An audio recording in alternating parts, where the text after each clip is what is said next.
పెళ్లి పుస్తకం. అభికి అందరి ముందు బుద్ధి రావాలి. కళ్యాణ్ వేసుకున్న మాస్క్ అభితో పాటు అందరికి రివీల్ అవ్వాలి. వాళ్ళిద్దరి వల్ల ఎఫెక్ట్ అయిన ఫ్యామిలీలు మాది నందుగారిది మాత్రమే కాబట్టి ఈ 2 కుటుంబాలు అక్కడే ఉండేలా ప్లాన్ చేస్తున్నాను. సమాజంలో గౌరవం కోసమో లేదంటే వేరే కారణమేముందో తెలియదు కానీ అభిలాష మాత్రం పెళ్లి కోసం చాలా ఆశలు పెట్టుకుంది. కారణం ఏదైనా కాని అభిలాష ఆశలన్నీ కళ్యాణ్ పాలిట ఆయుధంగా మారబోతున్నాయి. నేను అరేంజ్ చేసిన సిద్ధాంతి నటనతో అభిలాషని బాగా నమ్మించాడు. ఇంకొక వారం రోజుల్లో ఇద్దరి పెళ్లికి ముహూర్తం ఫిక్స్ చేశాడు. అందులో ఏ మార్పు ఉండదు. మరి కళ్యాణ ఆస్తిని ఎప్పుడు సొంతం చేసుకుంటున్నావు? ఇంకా ఏమన్నా ఆలస్యం ఉందా? లేదక్క, పెళ్లికి ముందే ఆ ఆపరేషన్ కూడా ఫినిష్ చేస్తాను.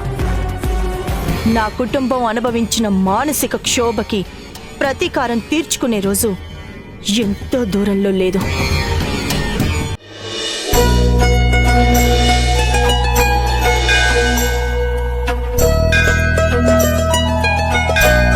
నందు కోపం వెనుక కారణమేంటో ఈరోజు ఎలాగైనా సాక్షికి చెప్పాలి. నేను చెప్పే నిజమే ఆ జంటని ఒక్కటి చేయాలి. పంతులు గారు వస్తున్నానమ్మా. బాగున్నారా పంతులు గారు?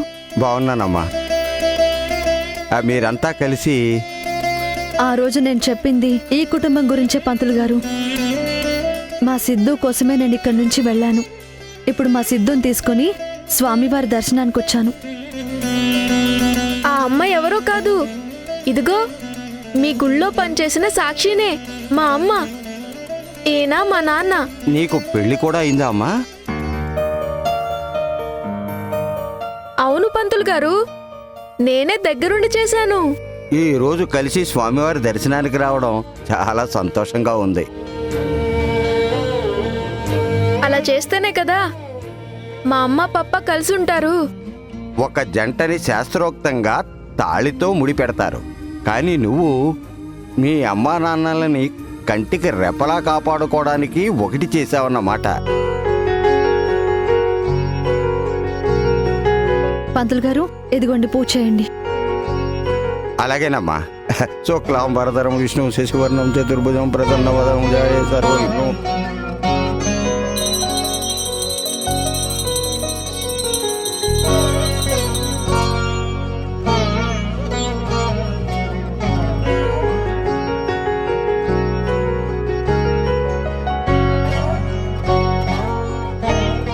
అమ్మా పప్ప, పంతులు గారి దగ్గర ఆశీర్వాదం తీసుకోండి.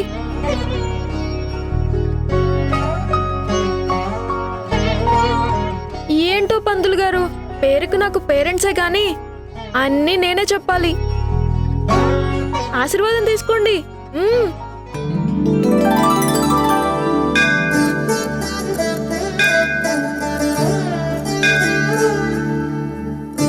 మనోవాంఛా ఫల సిద్ధిరస్తు.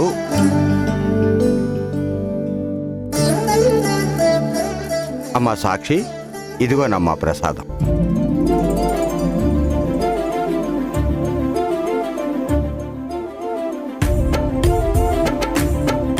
ఇదే కరెక్ట్ టైం. సాక్షితో మాట్లాడాలి.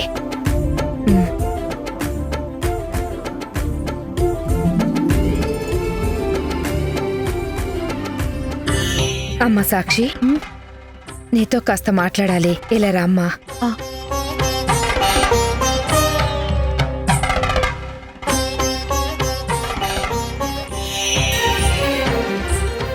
చెప్పండి ఆంటీ. నందు మీద నీ కోపానికి కారణం తెలుసుకోవచ్చా? అదేంటంటే కొత్తగా అడుగుతున్నారు? మీ ముందే కదా ఎన్నోసార్లు కారణం లేకుండా నా మీద అరిచారు. నన్ను సిద్ధుని దూరం చేయడానికి ఎన్నో ప్రయత్నాలు చేశారు. అనరాని మాటలు అన్నారు. అలాంటి మనిషి మీద కోపం లేకుండా ఉండటానికి నాకేం మతిమరుపు లేదు. ఆయన్ని భరించేంత గొప్ప మనసు కాదు. నందు కోపం వెనక కారణం తెలియక నందుని అపార్థం చేసుకున్నావు. తెలియకపోవడం ఏంటండి? నందు గారు వేరే పెళ్లి చేసుకోవాలని పెళ్లిళ్ళ పేరేని పిలిచారు. అతనితో సంబంధం గురించి మాట్లాడారు. నందు మాట్లాడిన పెళ్లి సంబంధం నీ గురించేనమ్మా.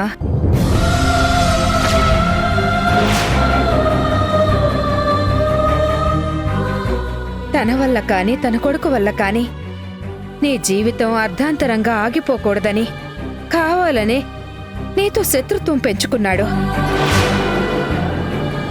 నిన్ను ఇంట్లో నుండి బయటికి పంపాలన్నది నందు ఆలోచనే. దాని వెనక నువ్వు జీవితంలో స్థిరపడాలి, నీ తల్లి సంతోషించాలన్న తపనే తప్ప ఏ చెడు ఆలోచన లేదమ్మా. మరి ఈ విషయం నందు గారే డైరెక్ట్గా నాతో చెప్పొచ్చు కదా, దాచాల్సిన అవసరం ఏముంది? కొత్తలో నువ్వు అర్థం చేసుకుంటావో లేదో నన్న అనుమానం ఉండేది. ఆ తర్వాత అది భయంగా మారి మౌనంగా ఉండిపోయాడు. ఇప్పుడు నువ్వు ఎన్ని మాటలంటున్నా భరిస్తూనే ఉన్నాడు. నేనిలా మాట్లాడడం కూడా నందుకిష్టం లేదు. నిన్న రాత్రి కూడా ఇదే విషయం మాట్లాడితే నీతో ఏది చెప్పొద్దన్నాడు. చూడమ్మా సాక్షి, ఇంటికి దీపంగా మారావు. నీ సంతోషంతో మా అందరి కళ్ళల్లో వెలుగు రావాలి. ఎప్పటికైనా నిజాన్ని తెలుసుకుని ఆ చీకటి నుండి బయటకొచ్చి నందుతో అన్యోన్యంగా ఉండాలన్న ఆశతో మాట్లాడుతున్నానమ్మా. అర్థం చేసుకో. నా కొడుకు కనపట్టలేదని చెప్పినా నీ మొహంలో బాధ, భయం ఏమీ లేదు. మీ మీద కోపం, ద్వేషం మాత్రం పూర్తిగా ఉన్నాయి.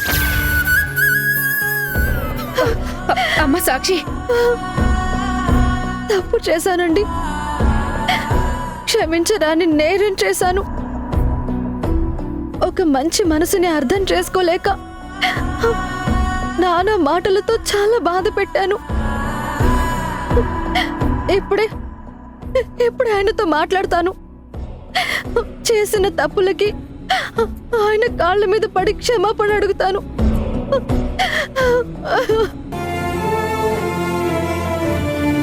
ఏవండి, నన్ను క్షమించండి. సాక్షి, లే. ఏమైంది? నిజం తెలియక మీ మనసుని, మాటల్ని అపార్థం చేసుకుని ఎన్ని రోజులు కోపం చూపించాను. చేసిన పాపానికి కన్నీటితో ప్రాధేయపడుతున్నాను.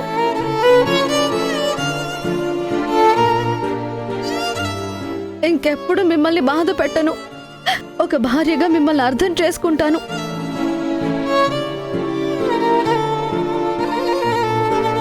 నా ఊపిరున్నంత కాలం మీతో ప్రేమగానే ఉంటాను. సరదా కూడా కోపడను. నో, నేను ఒప్పుకోను.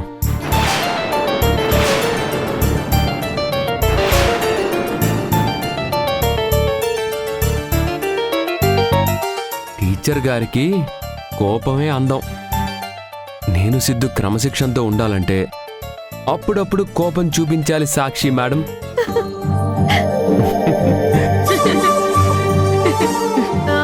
Magic kiss.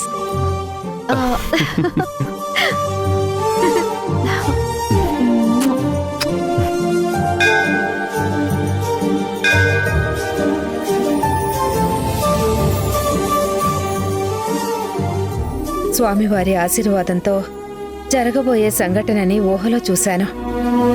అది నిజం చేయాల్సిన సమయం వచ్చింది.